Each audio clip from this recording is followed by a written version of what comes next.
Episode 10, Chapter 9, You Sure This Isn't Atlantis? Chapter 9, You Sure This Isn't Atlantis? April 9, 12,000 BC. No matter how many times they went through a gate, they never got anything remotely resembling what they expected from a new one. Cold here, Chrono muttered as they looked out of the little cave into the raging blizzard outside. Isla nodded, then suddenly howled and started writhing around. Chrono and Frog immediately ran over, but by the time they got there, she was still. Isla head hurt bad. Feel like brain on fire. Frog suddenly howled and fell to his knees. Arg! What is this? Chrono blinked, then felt the same thing, like somebody had set off a grenade inside his head. After a few minutes, it cleared up, and from Frog and Isla ceasing to scream, he guessed the same thing had happened. Frog raised his arms. Heal! A flood of gold sparkles covered every part of their bodies, burying them in healing magic. Frog blinked. I doth not remember it being that strong. Isla got up. Isla. Feel weird. Well, I guess you two should go to the end of time to recover. I'll make the call. Chrono pulled out the orb and looked in, seeing Luca. She grinned. About time. I've been here for ages. Chrono suddenly had an idea. Hey Luca, can you go ask Specchio if he has any idea what's wrong with Isla? The scientist nodded, and her face left the orb. A few moments later, she returned. He says, and I quote, "You idiot. There's a conscious Xelian magical field, and she came before Xelian magic existed. I'm guessing what that means is there's a huge aura of magic over the entire area. That would also explain why Frog's heal is stronger." Chrono nodded slowly. Okay. I think I get it. Anyways, Frog and Isla are coming in. Get Robo, will ya? Luca nodded and ran off again, returning with the robot. Frog and Isla disappeared, and the two from the end of time came out, and immediately suffered the same effect. When they had finished, Robo performed a self-analysis. It appears I have a new technique. A stronger form of my cure beam. Most interesting. Luca raised an eyebrow as she looked out of the cave. Doesn't look much like a magical place. Good thing I put my time to good use. Oh. What did you do, invent a flying toaster? Luca rolled her eyes. Ha ha, very funny. Actually, I cooked up a way to produce short-range explosives quickly. It uses my fire magic. The more powerful ones still take too long to be produced, however. And maybe I'll have a new technique now like Robo. Robo beeped. This conversation is fascinating. However, I must suggest we get on our way. The blizzard wasn't nearly as bad as it looked, but it did obscure all sight. The three stumbled through for what seemed like days, but was in fact only hours, until Chrono saw a flash of purple light and headed towards it. Eventually, they found a small white dome with 4 glowing purple circles placed evenly around it and a 5th on the roof. Inside, it was completely insulated from the cold. There was a large tier in the middle, with a circular purple design. Okay. We sleep here, then investigate that thing after resting. Without waiting for a response, Chrono immediately conked out.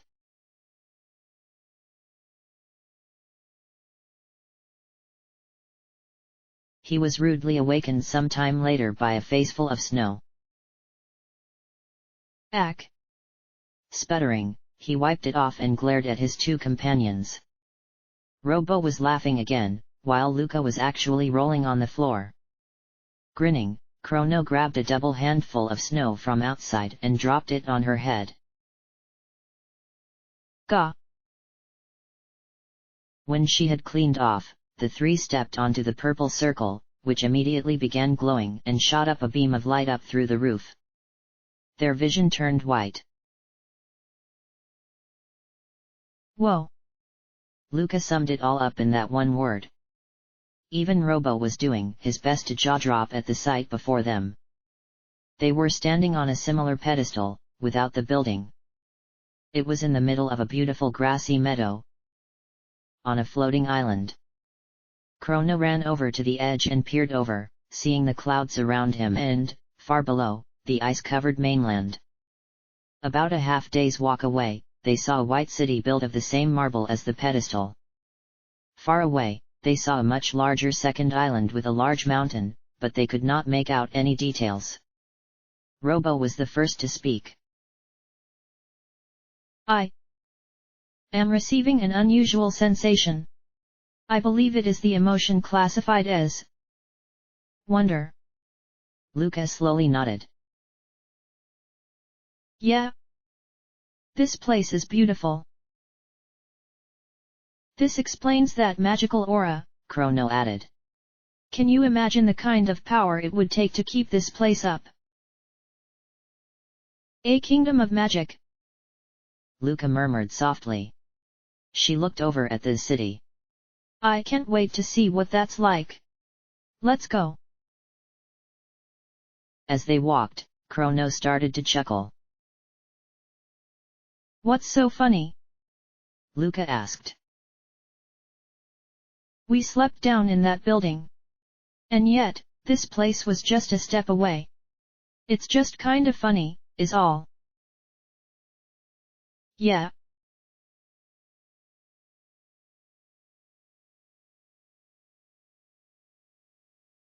The man at the front desk wore a heavy blue robe and hat, with an orange scarf. He blinked as his eyes scanned the three. Welcome to Nhasa, strangers. Your clothes are strange.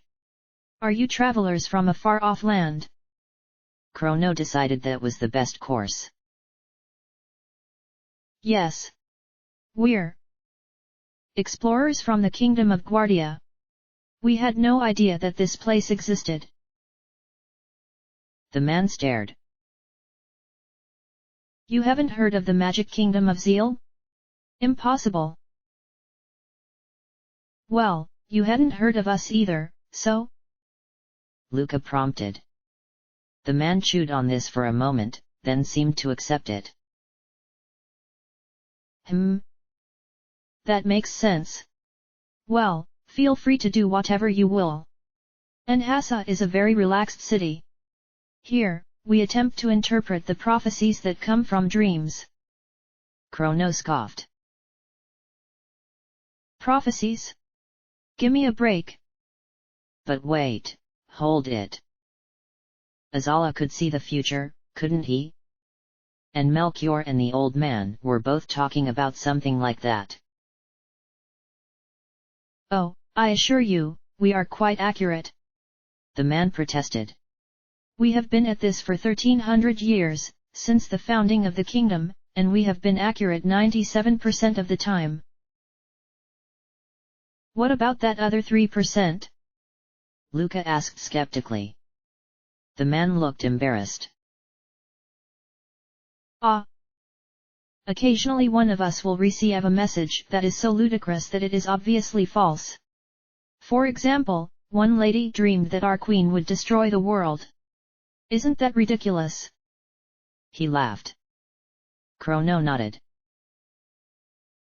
Of course. I would react similarly if somebody told me King Guardia was going to do that. The man smiled. Well, go ahead. If you need rest, go to the northwest corner. They wandered to the right, and stared at what they found. It was Masa. Or was it Mune? No, it was neither. They realized, this creature was of the same species, but it was taller, and had green eyes. As they grew close, it turned and grinned before speaking. This is the magical kingdom of Zeal, where dreams can come true. But at what price? Quickly, they could tell her gender by her voice, spun around quickly and disappeared. That sounded ominous. Chrono commented. Perhaps we should keep our eyes open. As they walked north, they passed many people in beds, murmuring in their sleep. Beside each one, there was another person sitting and writing, apparently recording the words. After a while, they found the imp again. She grinned as she saw them. Am I a butterfly dreaming I'm a man, or am I a bowling ball dreaming I'm a plate of sashimi? Never assume what you see and feel is real. She disappeared again. Luca adjusted her glasses. Is it just me, or was that really weird? Wasn't you? Chrono grunted. Robo merely nodded. They went across to the other end of town and started chatting with the people. One old man waved them over to a window with binoculars. They looked in and saw a blue pyramid of light on a tiny island by itself. The man then showed them another pair, and they saw a strange white and yellow structure. The first one is the elemental palace, where the gurus dwell, the man informed them. The second is the Sun Palace, where a rare treasure is rumored to be guarded by an immortal guardian. Interesting, eh? Eventually, the three saw the imp again. As they walked up a staircase, though, a 10-year-old boy blocked their path. Hey, kid, mind getting out of our way? Chrono asked. The kid just stared at him for a moment before speaking. The black wind howls. Without another word, he darted past them, followed by a purple cat. The black wind howls. Chrono rubbed his head. I know I've heard that before. Luca rolled her eyes. Well, I haven't. Sounds like a load of hogwash. Beware.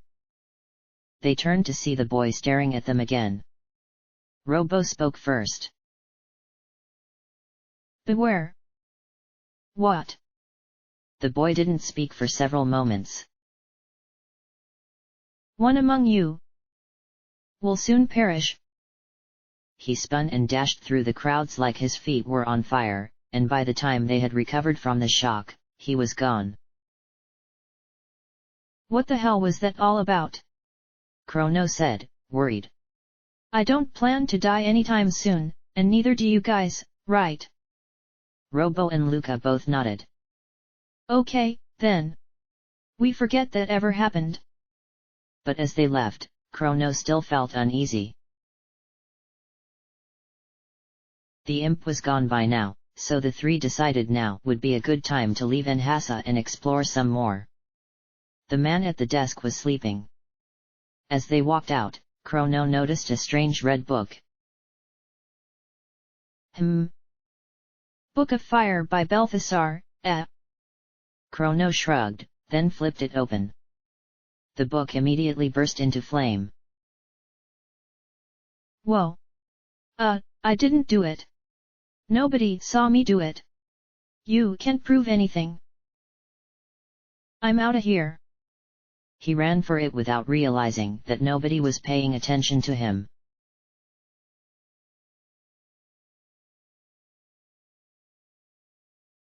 That was real smooth, Chrono.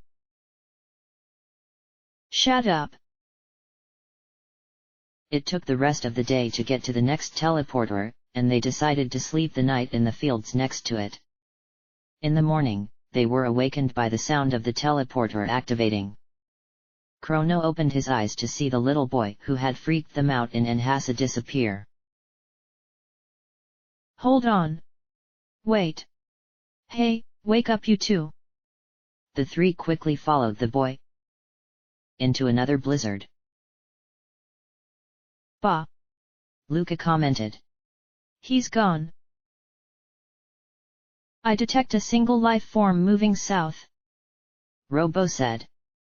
Chrono smiled. That's our Robo. Robo, do you think you can follow him, and remember the path? Affirmative. Okay. Lead the way, Robo. Even with Robo's guidance, it took another full day to get to the skyport. When they went on it, they discovered they were on a place that made the Nhasa Isle look like a garden. This larger island was dominated by a large brown mountain. A waterfall ran down the side into a pair of lakes. Another city was about a day's hike away. Luca yawned and flopped onto the grass. I assume we'll be sleeping here, then heading there in the morning, Chrono? Chrono? Asleep already. In the morning, Chrono woke up bright and early. Unlike Luca, who was apparently close to a coma. How to wake her up? He grinned. Oh, I know. Hey, Robo, help me push. Together, they successfully managed to roll Luca into the lake. Ack. Blob. Splosh. Gasping and sputtering, the rudely awakened scientist made her way to shore, where she immediately set Chrono's pants on fire, forcing him to jump in the lake as well. A day's hike took them to the next city. The man at the entrance looked completely identical to the one in Nhasa. Welcome, travelers. This is Kajar, where we study magic. Chrono grinned. Excellent. May we look around? Of course. Unlike the people of Nhasa, the Kajar inhabitants seemed very busy, hunched over strange and bizarre apparatus. As they went past one area, they heard a man and woman idly chatting. We've been seeing a lot of Janus lately, haven't we? He's so sullen these days, moping around all the time. His only friend, besides his sister, is that stupid cat. I don't think he even likes his mother. What tempest rages in his head? Do you think this Janus might be that brat from earlier? Chrono asked his comrades. Yeah, I think so. There is a high probability. Chrono shrugged and they went on into a room where many people were clustered around one big table, comparing notes as they worked on apparatus. One man was cursing under his breath as he fiddled with his thing. Excuse me, sir, but could you tell us what's wrong? The man turned to Chrono. I'm missing an important part, that's what's wrong. One of those stupid new must have done it. The buggers love pranks. Over in the back, a spherical blue creature with long, thin arms and a green growth on its head was staring intently at the books, ignoring everything. To its left, another one was sleeping contently. Chrono decided to try the second. Hey, buddy. Do you know anything about any missing parts? The new just moaned in its sleep, refusing to wake. ZZZ. Water summons wind. Wind makes fire dance. ZZZ. Luca groaned. We won't get anything useful from him. Robo's trying the other. At that moment, the robot walked up, shaking his head. He has ignored everything. Let us go. Later, they were chatting with a woman near a large pile of books. Chrono glanced at one, Book of Water by Balthasar. The woman saw his gaze and smiled. Balthasar. That old fellow was a little strange, but what do you expect from a guru? They say he hid secret rooms in Nhasa and Kajar. Chrono thought back and remembered the Book of Fire in Nhasa. Hey, has anybody seen a book of wind or fire around here? Luca thought for a moment, then nodded. Yeah. A book of wind was near those two people talking about Janice, I think. The woman spoke up next. I think the shopkeeper in the center of town has a book of fire. Suddenly, a ringing sound came from a strange machine. The woman lifted up a banana-shaped portion and put it to her ear and mouth. Yes. Yes. Oh, my. Very well. She put it back down. So sorry, travelers, but I must go now. I have been summoned to the palace. As she left, Chrono flipped open the book of water and a miniature fountain started gushing from it. Luca stared. Chrono, what the hell did you do? Never mind that, show me the book of wind. That one turned out to contain a small tornado. Chrono hurried to the center of Qajar, where a sleeping gnu sat behind a counter. The book of fire sat on the counter, and as soon as Chrono opened it, a large bookcase nearby slid down into the floor, revealing a door. That's very nice, Chrono, but how'd you know it? Luca asked. Chrono grinned. What that sleeping gnu said. Plus the rumor of secret rooms. I put 2 and 2 together. Let's see what's in here. The small room only had 2 features, a small table with a single book in the back corner, and a Poyozzo doll sitting on the rug in the center of the room. A Poyozzo doll here. Chrono muttered as he walked over to inspect it. The moment he touched it, though, it dissolved, leaving a perfect onyx jewel. What the? He shrugged and pocketed it. Luca and Robo were reading the book in back. As he walked over, the girl looked up. This is fascinating, Chrono. It's a volume of history. Listen, in ancient times, a rare, red rock symbolized power. Over time, this rock became the symbol of the royal family. I could read this for ages. Chrono yawned. Well, I think we should leave it here. But we do need to rest, so how's about we spend the night in here and get going in the morning? Okay.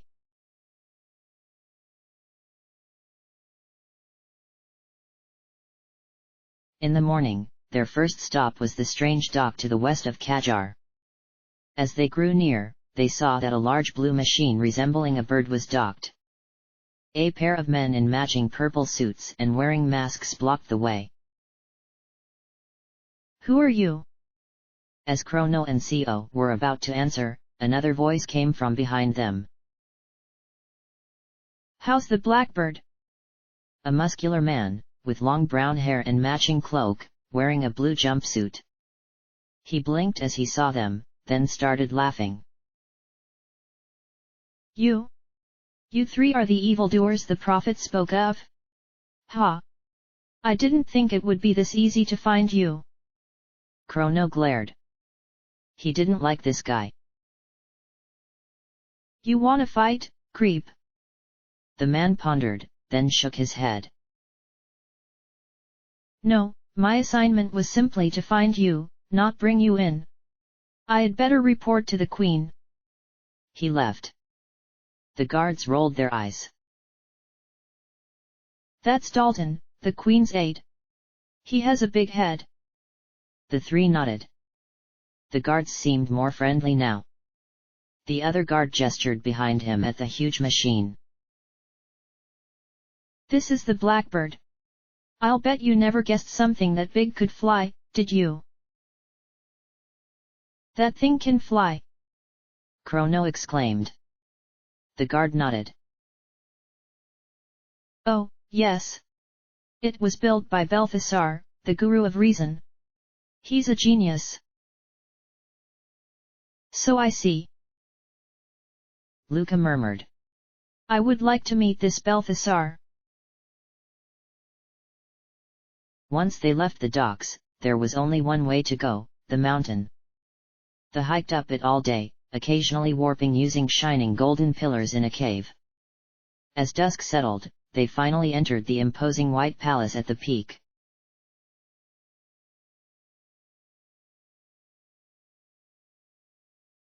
Is it just me, or is the atmosphere different in here?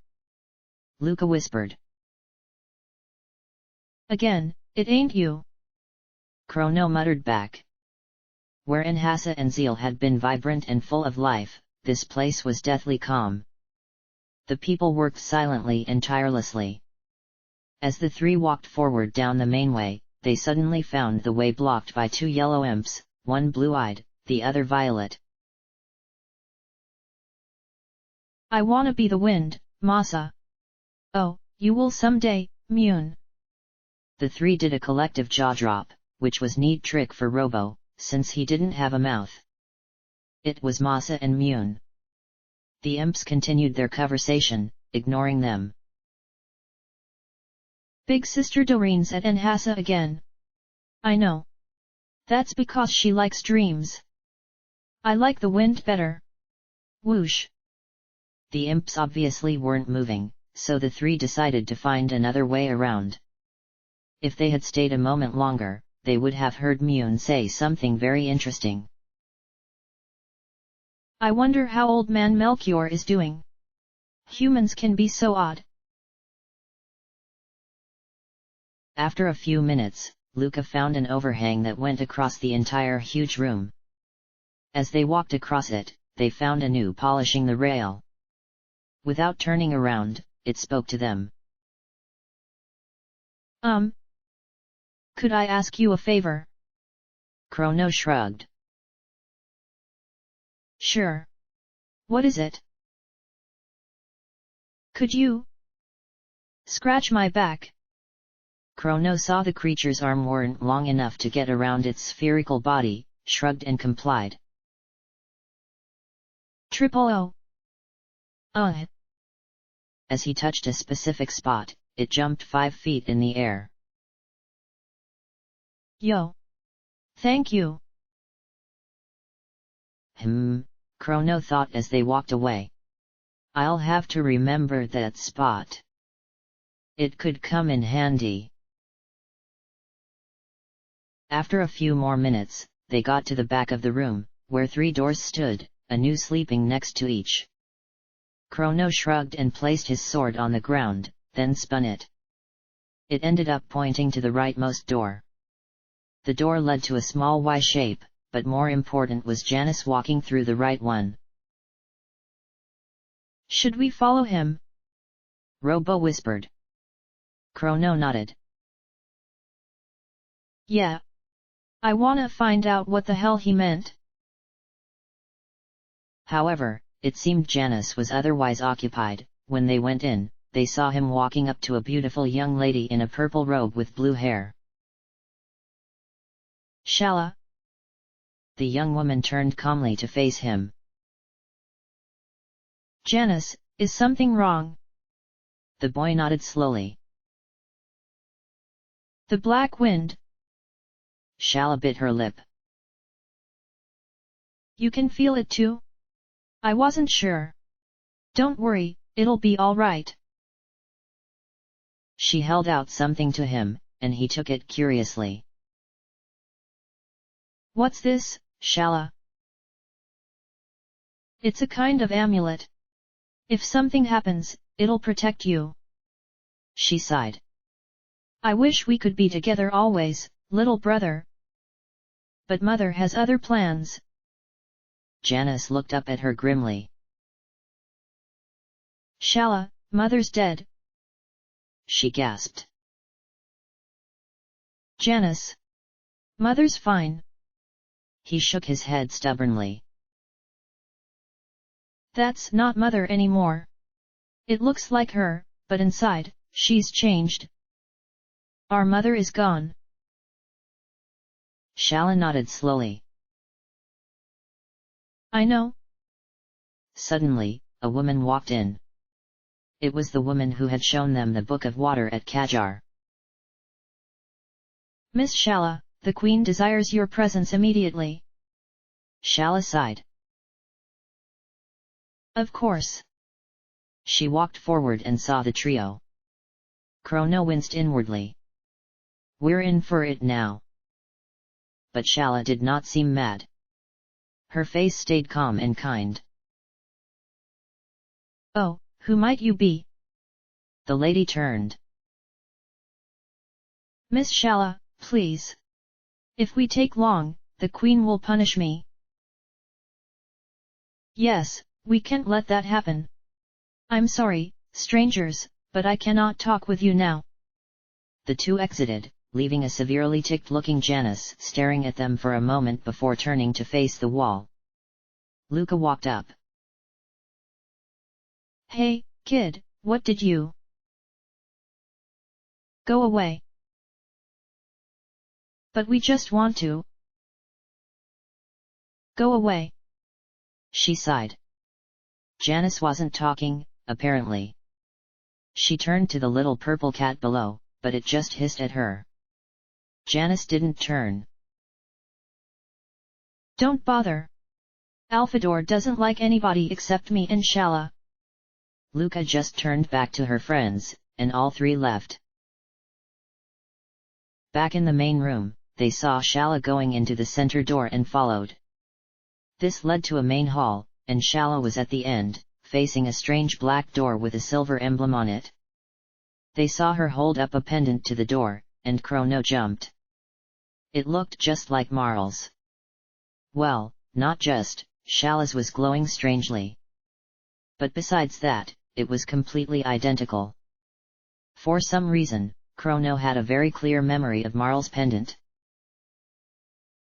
As she held it to the seal began glowing, followed by the rest of the door. Subtly, the entire thing vanished, and Shala walked through. As soon as she had gone, the door reappeared. Robo beeped. I suggest you exchange me for Marl.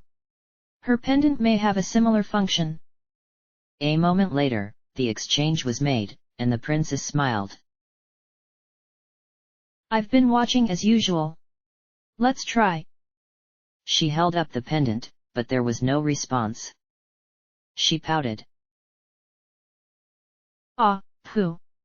Chrono, you try.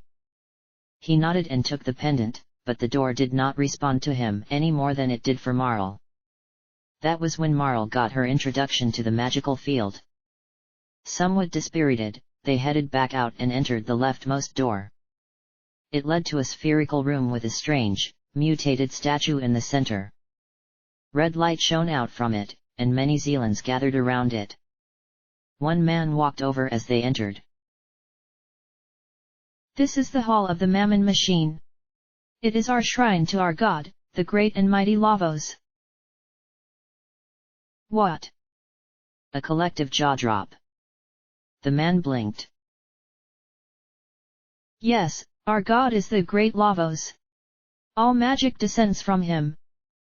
The man frowned as he saw the pendant. That pendant almost looks like Shala's, but there's no glow. He looked at the machine. Shala often comes here and lays her pendant on the altar. Why don't you try it? Chrono was just starting to get his voice back. This thing links you to Lavos. The man nodded. Yes. It is made completely from the same sacred red rock that Shala's pendant and the Guru's weapons are. That's a lot of dreamstone. Luca commented as she looked up at the machine. The man left, and Chrono turned to the girls. I think we have a problem. They nodded, and Luca frowned, thinking. If all magic comes from Lavos, then we have a problem. We're gonna need to have a long talk with Specchio. The girls nodded, and Marl looked at the pendant, which Chrono still held. Try putting that on the altar, Chrono. The teen slowly placed it there, then watched as a single ray of red light fired from the machine into the pendant, which began glowing strangely. He nodded. Looks good. Let's try that door again. Sure enough, this time the door responded like it did for Shala. As Chrono turned to give the pendant back to Marl, she shook her head. No, you keep it. I know it'll be safe with you. Chrono nodded slowly and slipped it back round his neck, and they went in. The room was dominated by a huge throne. On it, a middle-aged woman sat. Blue-haired and orange-dressed, her face held in almost inhuman cruelty. To the right of the throne were Dalton and Shala. To the left was a tall man completely shrouded by a purple robe and hood. As they walked in, he turned and jumped. Your Majesty! These are the evildoers I spoke of. What? Chrono yelled. The queen sneered down. So, the prophet was correct. You dare to try and bring ruin to Zeal? Dalton, dispose of them. The brown-haired man snickered nastily. Of course, Your Majesty. By your leave. Golem. A black hole appeared in the center of the room, and from it emerged a monstrosity. The canular golem had no legs, and the lower half of its body held a disgusting, slobbering mouth filled with fangs. Just above it, two tiny eyes glared maliciously, and spindly arms hung from the sides. Chrono groaned.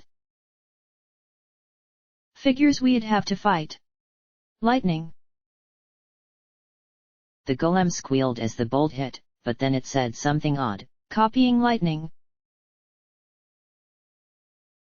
Huh. Lightning too. The three all gasped as Golem blasted them all with the powerful attack. Luca growled angrily as she got back up. Why you little... Fire. Copying fire. Oh, crap. Fire too. The three were blown off their feet this time.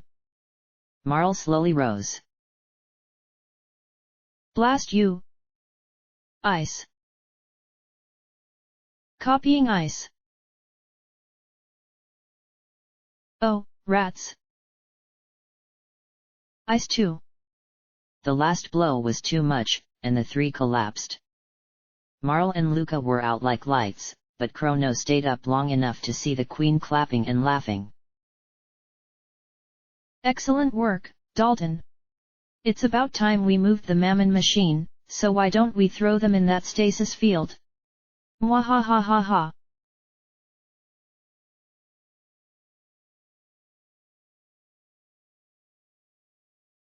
Shala and Janice watched the three strangers float rhythmically in the stasis field. After a few minutes, Janice broke the silence. Humph. Idiots. What are you going to do, Shala? I'm going to release them. I'm getting this feeling. I think they're the only ones who can save the gurus. She pressed her hands to the altar, and the three floated to the floor, regaining consciousness. Shala helped them to their feet, one by one. Quickly! You must escape before my mother returns. She paused for a moment, then went on. And if you can, please, try to find the gurus. I'm afraid I can't allow that. Everybody looked at the door as the prophet walked in. You've caused far too much trouble.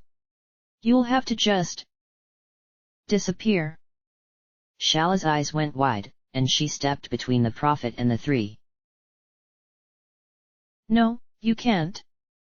Surprisingly, Janice also blocked the way. Get lost, you creep. Even little Alphador meowed angrily.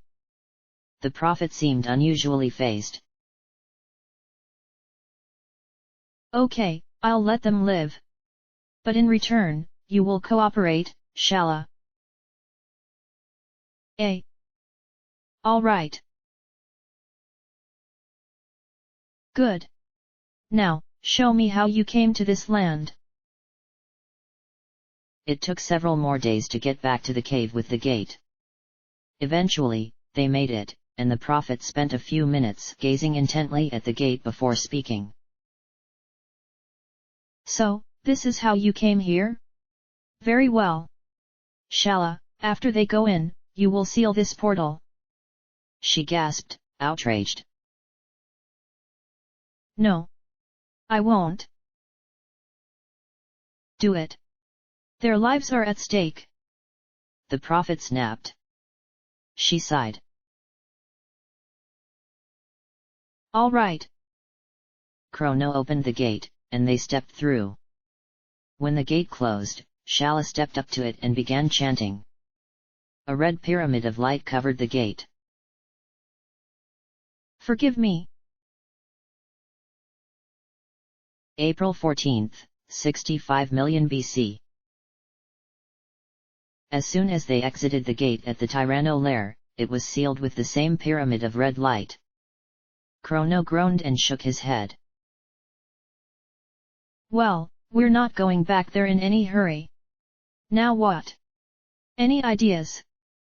Marl frowned. Haven't we seen that seal before?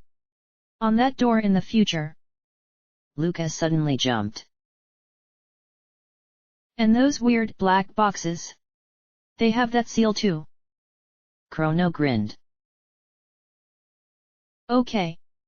We search all these boxes and doors, and see if we can find some artifacts from Zeal. To the Dinodoro Mountains, ho! A day later, they arrived back at Ioka village, where they found that Kino had taken the Laru bands in. After spending the night, back into the gate they went. April 15th, 0000 XD. Hey, kid! Specchio called as they walked in. Frog, Robo, and Isla were on the couch, watching some show involving giant lizards with really long necks and tails. Every so often, Isla would point at the screen and burst out laughing. Hey, Specchio! Chrono responded. I assume you managed to get Isla's little problem figured out. Specchio nodded. Yeah. Turns out now she can use just a smidge of mysticism. Show em, Isla. Isla grinned, then turned to Specchio and blew him a kiss. A moment later, the beer mug in his hand flew over to Isla, who grabbed it and chugged it happily. God damn it, I didn't mean on me. Specchio grumbled for a moment, then formed another beer mug. He took a sip and immediately spit comically. What the hell is this? Luca sniffed it, then wrinkled her nose. It appears to be V8 mixed with turpentine. Specchio cursed again and threw the mug off the edge into the void. The scientist raised an eyebrow. Isn't that kinda dangerous? Specchio shrugged. Probably not. Worst case, some bum gets a mug of slop to the head mysteriously. You want me to take a look at you three? Please. Chrono said. Specchio nodded, then closed his eyes, concentrating. It was several moments before he opened them again. Blondie can speed people up, Geeky can increase defense, and you can revive unconscious people, kid. They'll still be pretty out of it when they wake up, though. Now sit down and shut up, this documentary's almost over and we're coming up on Cowboy Bebop. April 16th, 600 AD.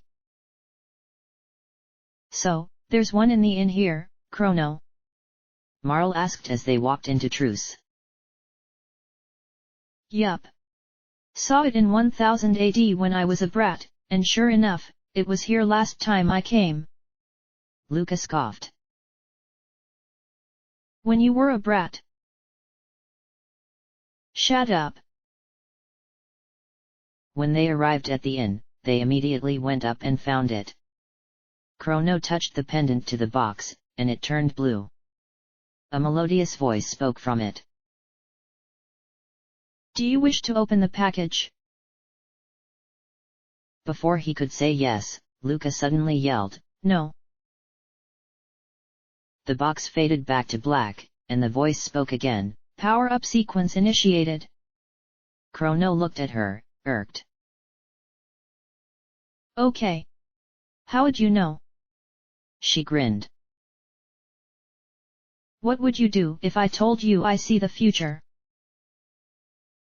I'd say you were full of. Okay. Okay. Actually, I didn't. It just hit me, we should open them in 1000 AD first, then come back here and open them again. Double prizes. Marl blinked. Won't that cause some paradox or something? Worst comes to worst, we're out the 1000 AD ones. However, with this power-up thing, I think we should go and start it on all the boxes. After pooling their brains, they came up with a total of 5 more to visit. First, they went down to Pour and activated the 2 there. Next was the magic cave, but this one just opened without asking. Inside was a strange ring with an engraving of a shield. As it turned out, the ring increased a person's magic defense. The wall ring eventually went to Marl. Next stop was Guardia Forest, where they found another one that opened instantly, with another ring inside. This one increased a person's speed. They sent it back to Robo. Finally, inside Guardia Castle they found the last one and activated it before going back. It was night, so they didn't see the king and queen. Perhaps they could have a meeting next time. April 20, 1000 AD. This time, when they visited the inn, they ended up with a suit of glowing blue armor. However, their second trip to Guardia Forest proved fruitless, the way to the little clearing with the gate was blocked off. Probably to keep us from escaping. Chrono snorted. Marl groaned, then held up a hand. Look, guys, maybe I should go into the castle alone. You two will probably be ordered shot on sight. Luca bit her lip, then slowly nodded. Yeah, I guess you're right. But what if the king doesn't let you leave? Chrono smiled evilly. We wait till dark, then we climb up to her room and Luca uses her napalm to blow a hole through the wall. Why, oh why do these plans always end with explosive property damage to my home? Marl moaned.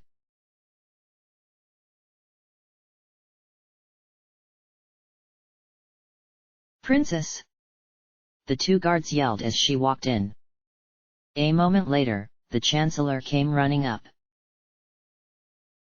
Princess Nadia, you have returned. She frowned darkly.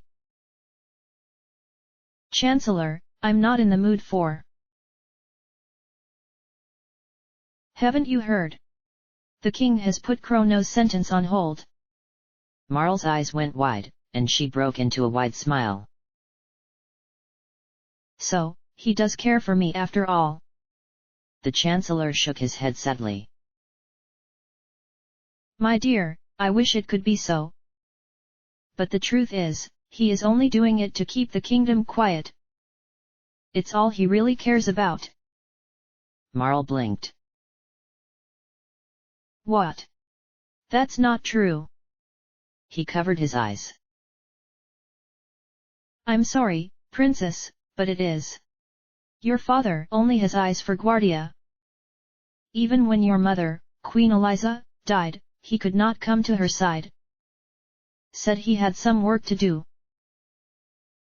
As he talked, Marl's expression grew more and more angry. The Chancellor continued on, seemingly not noticing. Queen Eliza passed away in sorrow. It's almost as if he indirectly killed her. What a shame. Fatheer. Marl ran past the Chancellor, and into the throne room. As she passed, the Chancellor smiled. King Guardia looked up, surprised, as his daughter ran in. Nadia! You have returned. I have news regarding your friend Crow. The Chancellor already told me. She spat. What's best for the kingdom, right? The king stared at her. What? What are you talking about? I put his sentence on hold because he was your friend. Yeah, right. You don't give a damn about anything except your kingdom. The king's face turned livid. How dare you say that to me? After all I've given up for you. Marl sneered. All you've given up? Try all the things you've given up for this damned kingdom. Like mother's life. That's it. The king thundered. As of this moment, we are no longer family. Get out of my sight. Fine. I'll get my things right now. She stormed up the tower to her room and came back with a suit of red armor. The king did not even look at her as she stormed out. Hey, Marl. How did things go with your father? Chrono asked as she came out. She glared at him. I have no father.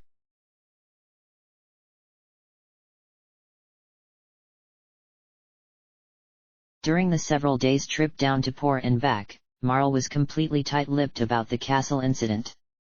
In Por, they found the mayor's house and were about to go in when Marl spoke up for the first time.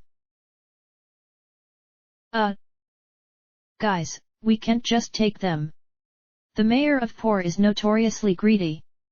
He'll never let us take the boxes. Chrono thought for a moment, then came up with an idea. I know. Me and Marl will distract him. Luca, you sneak up and open them, then send it to the end of time. Gotcha! As soon as they went in, a pot went whizzing past their heads. Whoa! You greedy jerk! I'm out of here! The shrieking came from a middle-aged woman in drab clothes.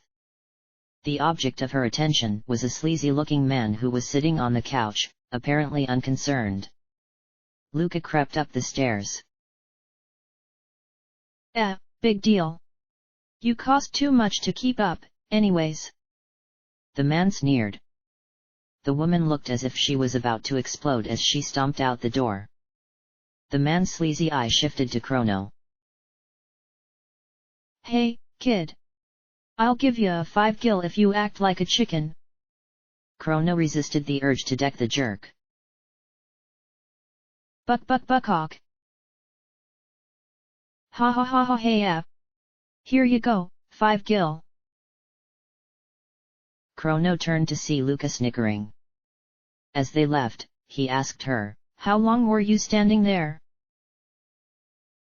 I came down just before the chicken act. You make a great bird, Chrono. For the 50th time. Shut up. Their last stop was Hekran Cave, where they found another ring, this one with a bow and arrow symbol. It turned out this improved a person's accuracy. Luca got it. Hey, I have an idea. Chrono spoke up. Let's go visit Melchior while we're here.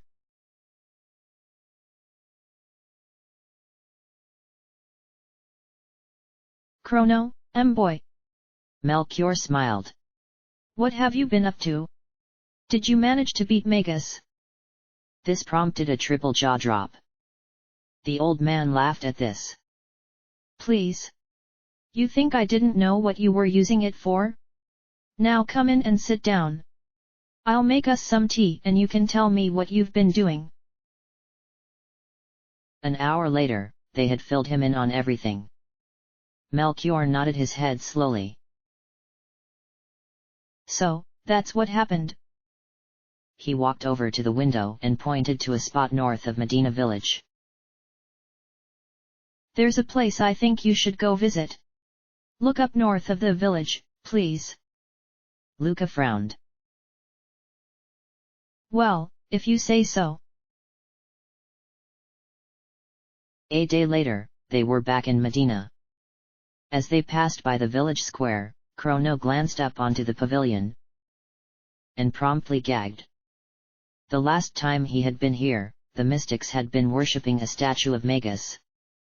Now, however, it was changed to a statue of Ozzy.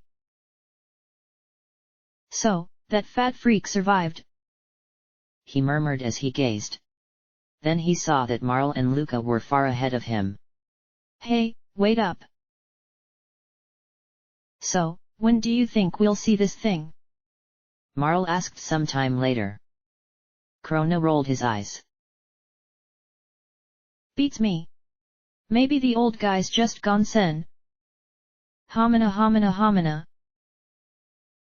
It was the same blue pyramid of light that they had seen on the single island in Zeal. Gingerly, they crept up to it. As they stood before it, the pendant began glowing eerily.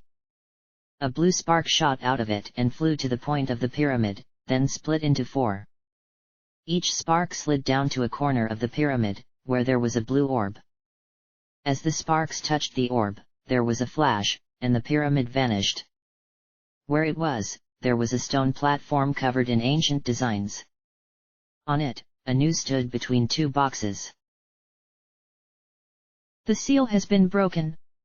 I will give you the treasure of the Guru of Reason. He turned to the first chest. To my right is a weapon with the power to destroy. He turned to the second. To the left is protective gear which will guard your life. He turned back to them. Choose whichever you feel you need, and take it with you.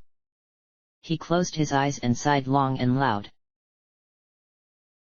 13,000 years was a long time to wait, but at last, it is ended. Balthasar, my mentor, I shall see you shortly. With that, he disappeared, leaving the 2 chests. Chrono turned to the girls. What do you think? Do we go with the weapon, or the protection? Luca grinned. The weapon. Kill is good. Marl shook her head. I say the protection. We don't want anybody dying if some bum gets in a lucky shot. Chrono groaned. Choice is down to me. Shouldn't known. Okay, there's only one thing to do. With that, he took out a single piece of gill and flipped it. He looked solemnly at it, then walked over and pressed the pendant to the chest on the right. There was a blinding flash, and both chests were gone. But before him lay a sword of crystalline blue.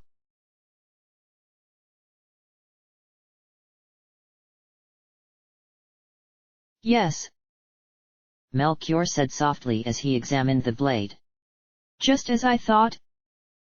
My boy, this sword was the weapon of Balthasar, the Guru of Reason, when he was younger. I didn't know it was that good. Chrono muttered. What's it made of? Pure, tinted dreamstone. Like the mass immune.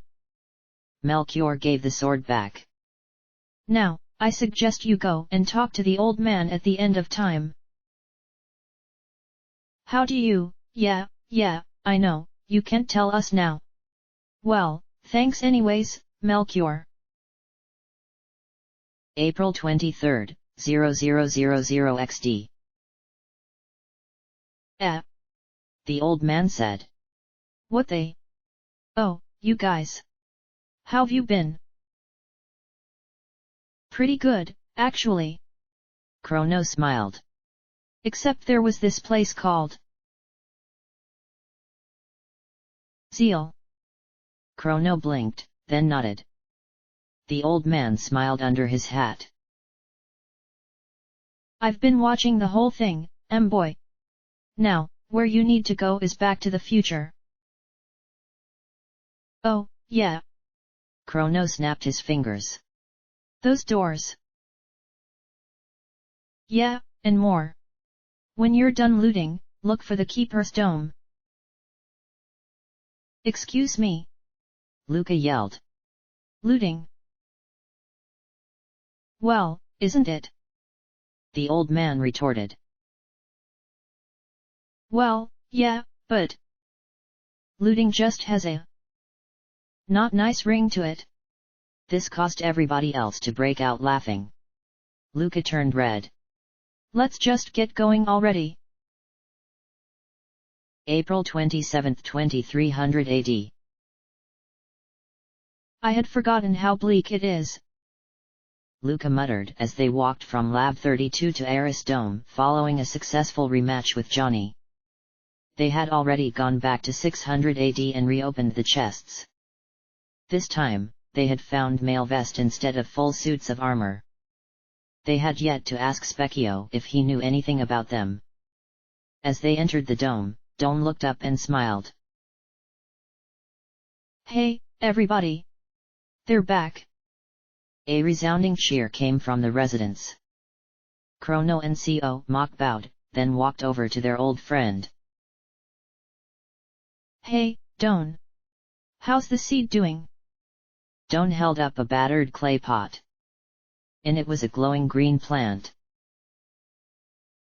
Take a look for yourself.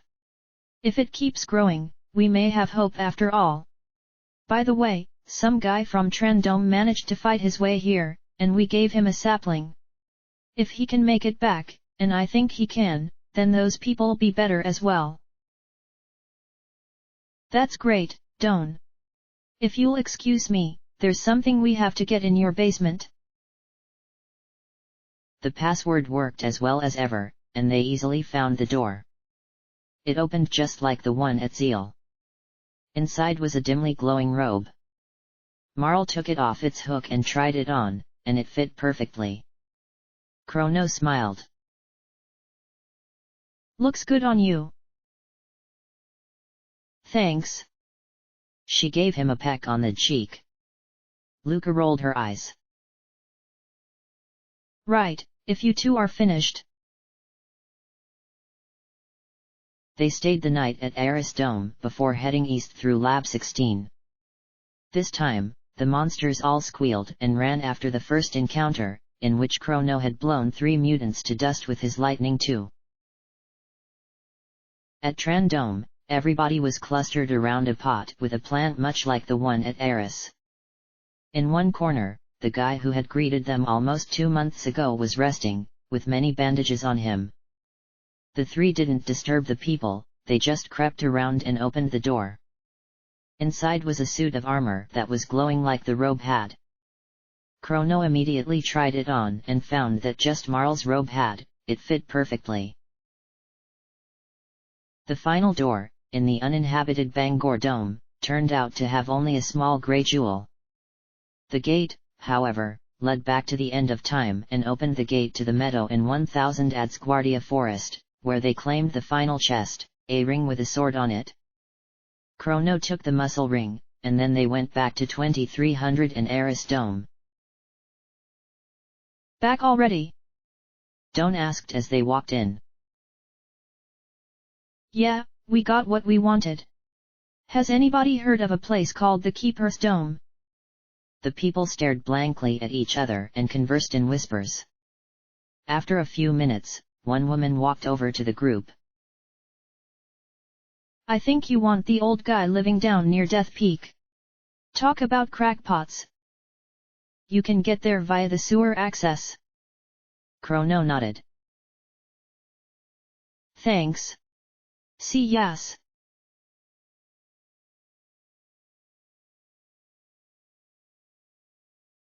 The sewer access turned out to be a very small dome covering a hole with a ladder. Below it was what else, a sewer.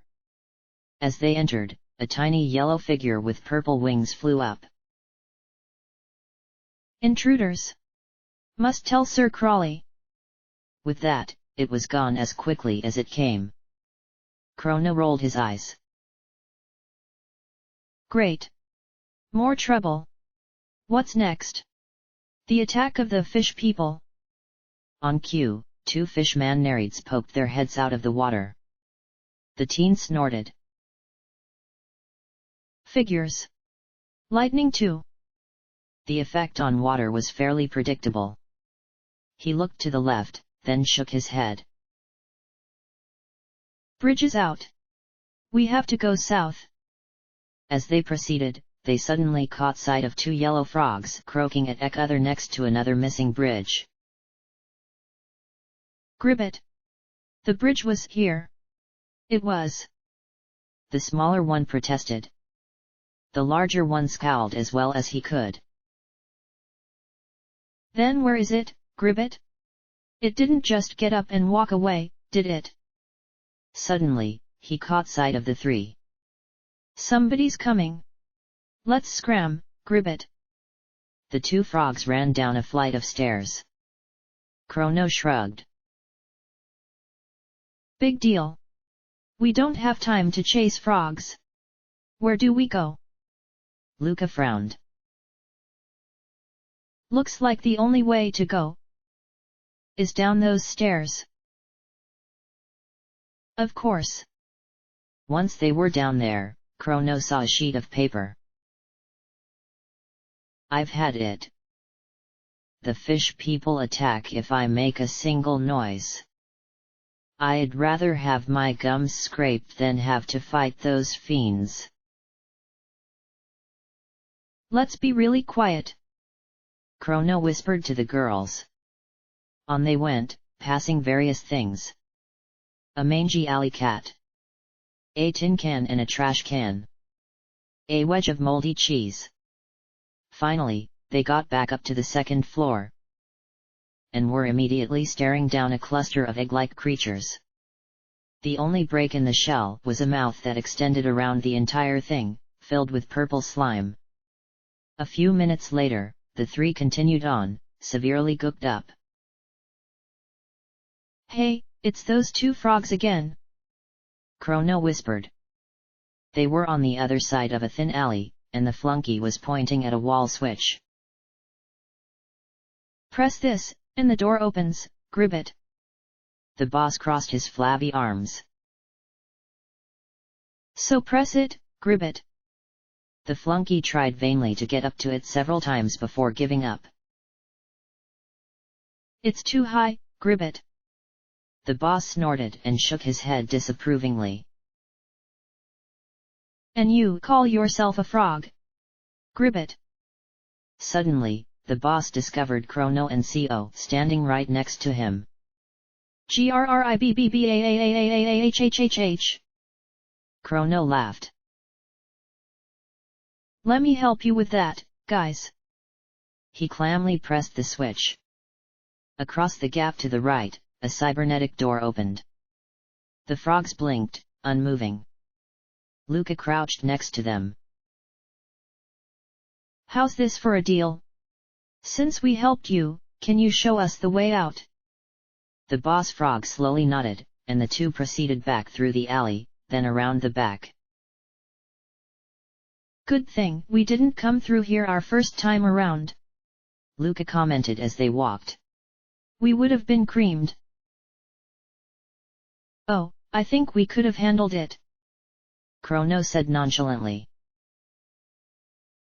Oh, please. Luca rolled her eyes. Do you really think we'd have been any match for those nereids without our magic? Sure, Chrono retorted. We could have. Yo! This exclamation came from seeing a creature that looked like a giant centipede. The frogs started shaking wildly. It's Sir Crawley. We're doomed. Sir Crawley was now conversing with the little yellow gremlin they had seen at the start. Human snobs. Walking through the sewers like they own it. What cheek! Crawley was yelling. Well, when they come through here, they'll get a nasty lesson. Bah ha ha ha ha ha ha. Hee hee hee hee hee hee hee. The gremlin joined in. Ho ho ho ho ho ho ho. Hee hee hee hee, eh. The imp caught sight of them and ran. Crawley turned around to see the antipode's energy heading right for him.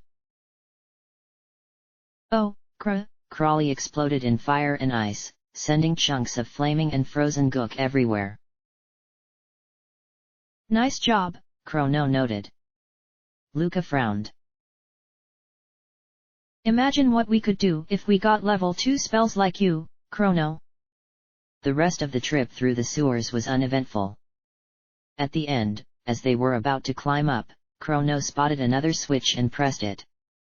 All the bridges immediately extended. That should make return trips a lot easier, he murmured as he climbed after the girls.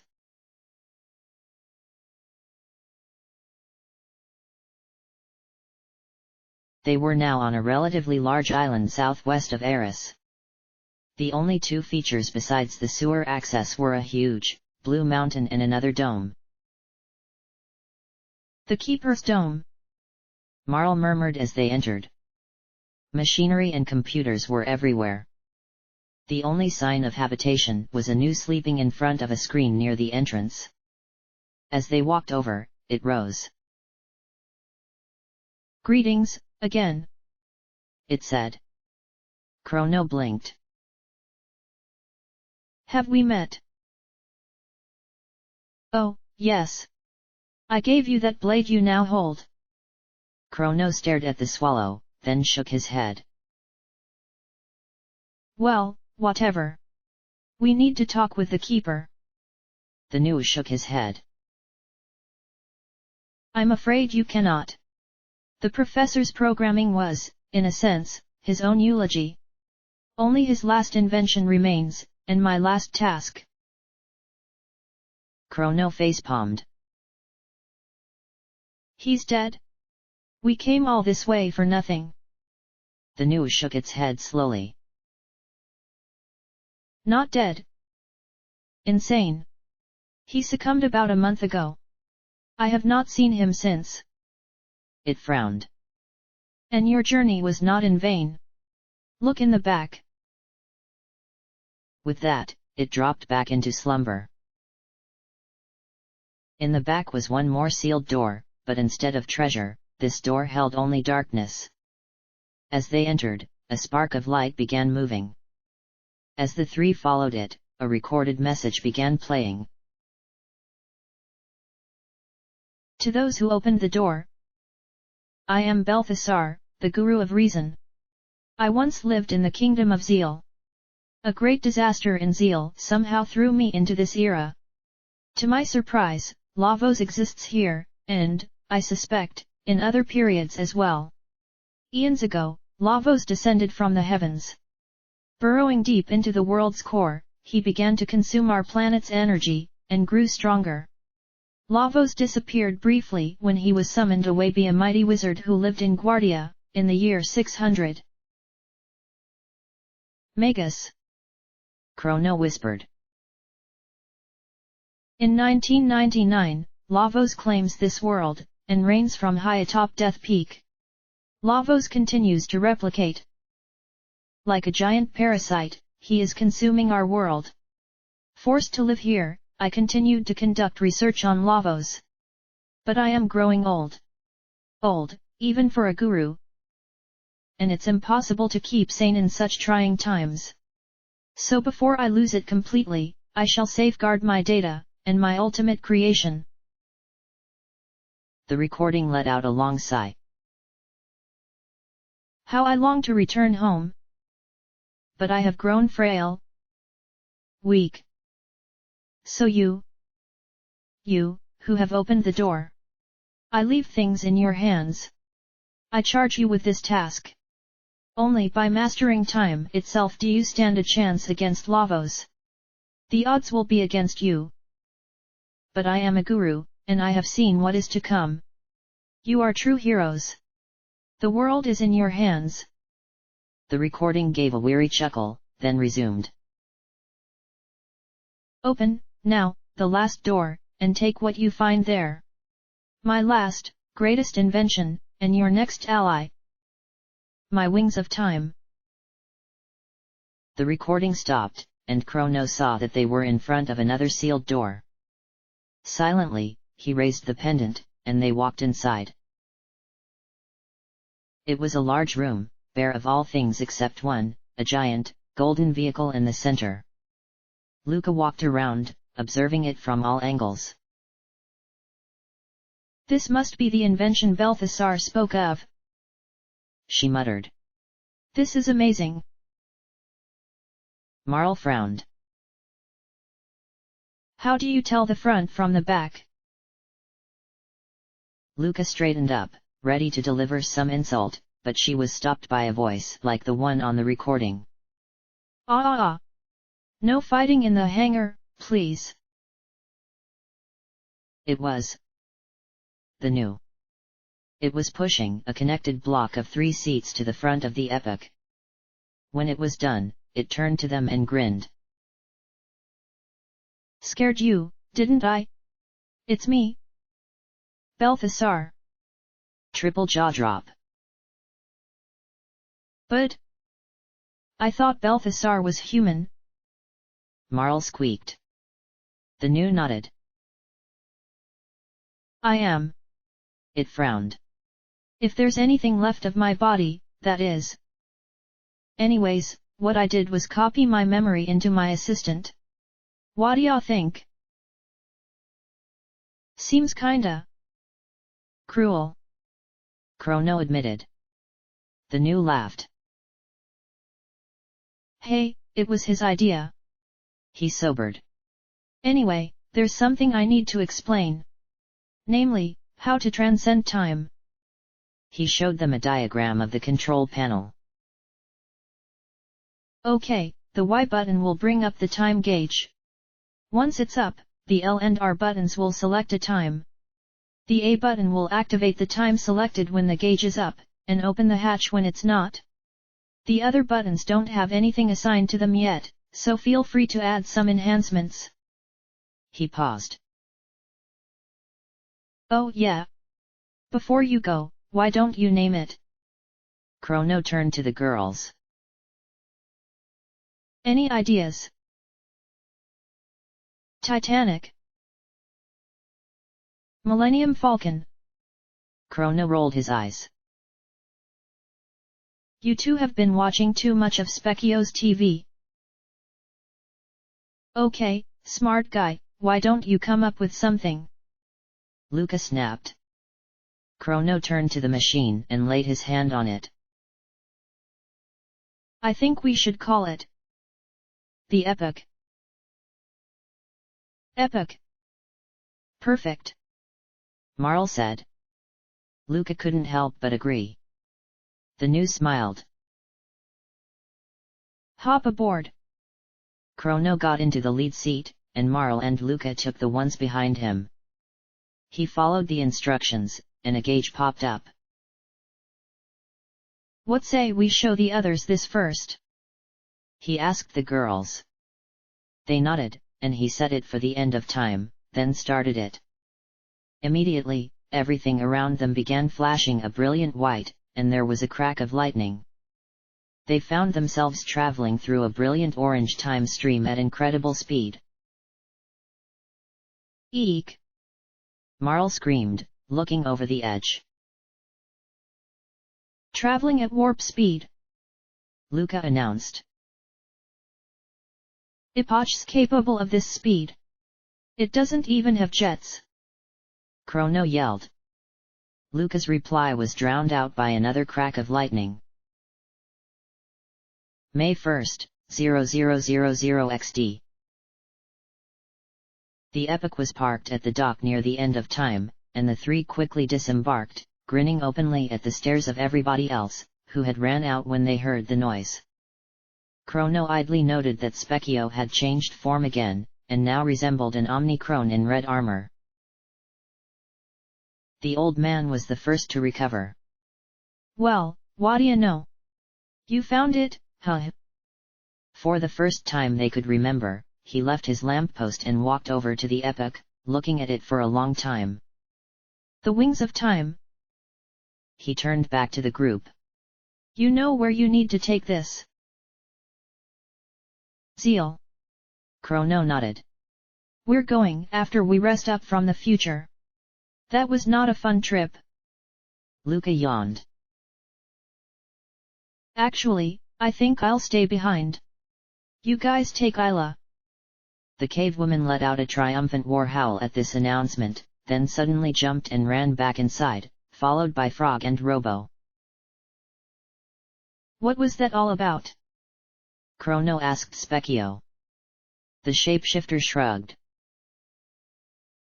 They're missing the big fight between Yoda and Darth Tyrannus. What? Luca screamed. You got episode 2 WIITHOUTUS. You are so gonna die. Blah, blah, blah. I copied it. Let's watch, already. After the movie was over, Chrono started to walk towards the epic when he noticed Marl wasn't with him. Turning, he saw that Marl, Luca, and Frog had remained in Specchio's room. The teen grinned, having an inkling of what was happening. 3 flashes came from Specchio's room, 1 red and 2 blue, along with cries of pain and complicated cursing from the Master of War. Marl ran out, grinning. Guess who just learned level 2 magic? That's great, but we really need to get going. Zeal, ho! No, wait. Luca called. You need to have Specchio analyze the colored armor. Chrono groaned, then dragged the armor into the shapeshifter's room. Specchio glanced at it, and his eyes grew wide. Kid, that's a rare find. You remember the 4 elements? Well, that stuff will absorb a certain element and turn it into healing magic. Red for fire, blue for water/ice, white for lightning and black for shadow. So what's the difference between the vests and mail? Chrono asked. The mail heals you more. Ah. Well, okay. Now, can we finally get going? End of chapter.